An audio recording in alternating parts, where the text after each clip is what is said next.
Director Shankar இந்த மாதிரி scenes எடுக்கிறதுல பயங்கரமான ஆளா இருக்காரு. இவரோட படங்கள்ல காமெடி, ஆக்ஷன், சாங்ஸ் இதெல்லாம் எந்த அளவுக்கு பிரம்மாண்டமா இருக்குமோ அதே அளவுக்கு டபுள் மீனிங் சீன்ஸ் அப்படின்னு சொல்ல முடியாது, டைரக்ட் மீனிங் சீன்ஸ் நிறைய எடுத்து வச்சிருக்காரு. இவருடைய முதல் படம் ஜென்டில்மேன் படத்துல உள்ள சீன்ஸ் மட்டும் பார்ப்போம். தன்னோட முதல் படத்துல ஹீரோயினோட இன்ட்ரோ சீன் எப்படி வைக்கலாம், ஆனா இவர் எப்படி வச்சிருக்காருன்னு பாருங்க.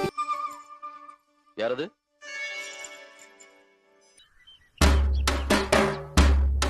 இந்த ஹீரோயின் இன்ட்ரோ சீன் முடிஞ்ச உடனே கவுண்ட் பண்ணி செந்தில் ரெண்டு பேரும் காம்பினேஷன்ல ஒரு காமெடி சீன்ஸ் அவங்க டைலாக்ஸா பேசிக்குவாங்க. அந்த டைலாக் அவங்க என்ன பேசுறாங்கன்றத பாருங்க. ரெண்டு பத்தன பக்கத்து பக்கத்துல பாத்துட்டியா? சும்மா வெள்ள வெள்ளேன்னு இருக்கு. இந்த ஆங்கிள் தெரியாதடா. அடே பேயில போமா.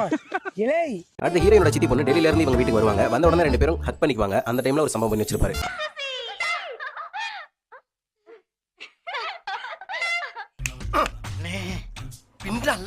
அடுத்ததா மாயில அப்பளம் காய போட்டுட்டு இருக்கும்போது அர்ஜுனன் கவுண்ட் பண்ணி ரெண்டு பேரும் தராசு வச்சு அளந்துட்டு இருப்பாங்க. அந்த சீன்ல டைரக்ட் மீனிங்காவே சில டைலாக்ஸ் வச்சிருப்பாரு. என்னதன்னு அப்படி பாக்குறீங்க? முள்ளு தெரியுதான்னு பாக்குறேன். யார் சாமி இவன்? எங்க இருந்து வந்திருக்கான்?